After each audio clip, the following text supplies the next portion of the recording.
Seimin An, the managing partner at Rakuten Ventures, and moderated by special correspondent from E27, Tushi Shasi. Thank you. Tushi and Seimin, please.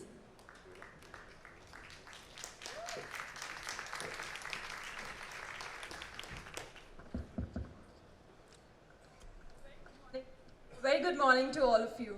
This is Twishi from the E27's editorial team, and today we have with us Seimin An, managing partner of Rakuten Ventures, a $100 million fund focused on startups in APAC, Israel, and the US. So, I would like to ask you a simple question, that in the past 2 months, how many of you have heard the term unicorn? Okay, so that's exactly what Seimin is going to talk to us about. So, in 2015, almost 16 companies have joined the $1 billion club. So, will this year see the maximum number of entrants to the unicorn club, and why? Hi, how everyone doing? It's like 9:45 in the morning, so. Yeah, so in terms of, will we see a really big number for unicorns? I think mathematically, yes. But in terms of what's going on in the ecosystem, I think it's really interesting that we're seeing, a really interesting story playing out here, where we have multiple players of investors really participating in the investor stack a little bit more and more.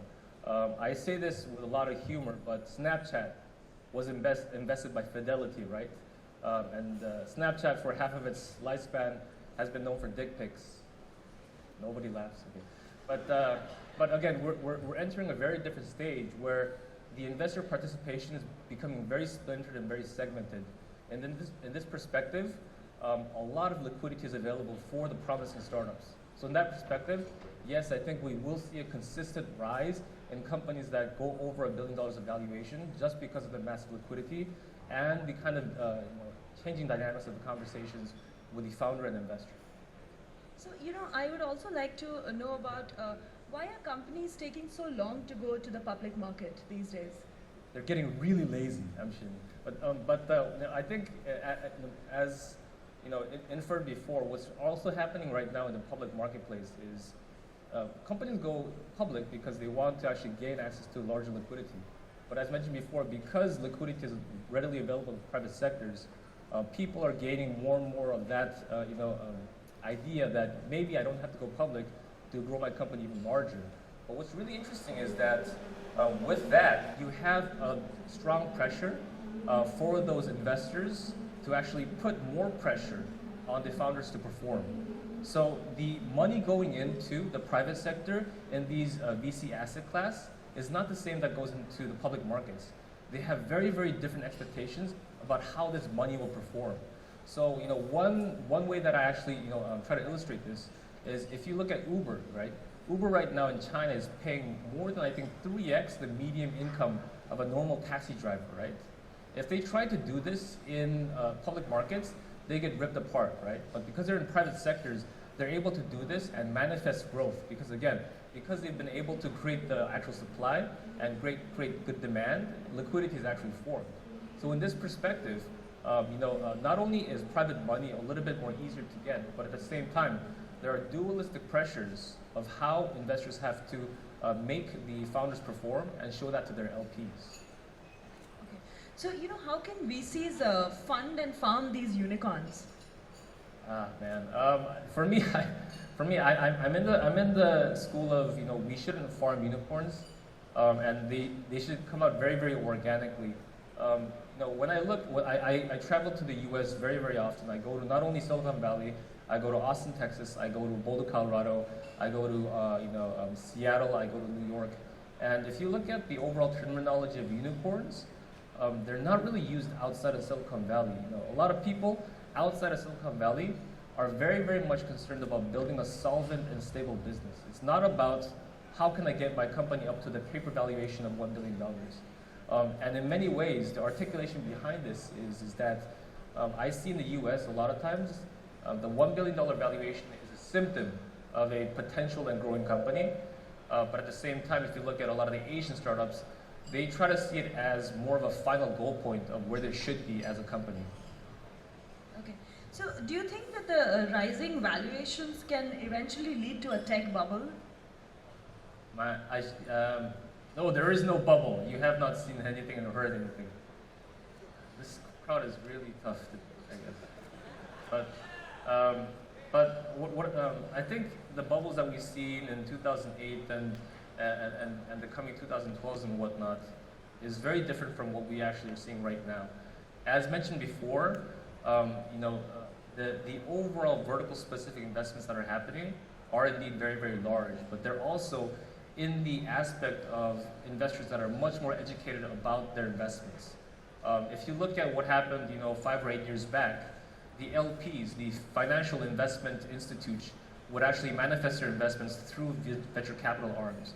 But now you see them injecting directly into the VC asset class stack. So I think it's a much more different and educated environment than we are seeing. I do feel that we will see definitive fold-ins for specific verticals, for specific geographies. But again, we're already seeing these micro-consolidations in big data, micro-consolidations in e-commerce, and throughout the fintech vertical. I think maybe 1 year ago, 2 years ago, everyone was talking about Bitcoin, but we're seeing what's happening with a lot of Bitcoin companies these days. Okay, so do you think should every startup become a unicorn? No, please don't. I mean, again, a company should really focus on how to build a solvent and a robust business, and how to gain the love of their user base, whether that be consumers or enterprises. And as mentioned before, you need to emphasize that a great valuation for a company should be a symptom of the company's worth, not the goal of it. And is it like an equal marker of success for a VC also to have $1 billion company in your portfolio? It's great for press releases, but if you look at a lot of the more learned VCs, you will see that there's a lot of articulation that goes on in terms of how they describe their successes and their portfolios that go over $1 billion. So I think it's a balance and counterbalance play that goes on here, where yes, to have $1 billion plus company in your portfolio is great, but that VC and that quorum of investors must be very cognizant of how they're going to grow that company, help grow that company, and make it sustainable for the future. And what is your investment strategy in Asia, if you could? For me, my investment strategy is not only segregated to Asia. We invest not only in Asia, but in Israel and also US. And the overall investment strategy is being vertical specific. We try to find the best players in the verticals that we like, and try to invest and kind of front load enough liquidity for the company to last more than 2 to 2.5 years before going back for funding. Because for a lot of founders, funding is not fun. Is it fun? It's really fun, right? No, it's not. It's not. Not even for the investors, because for the investors, we have to fight really hard for our place in the syndicate.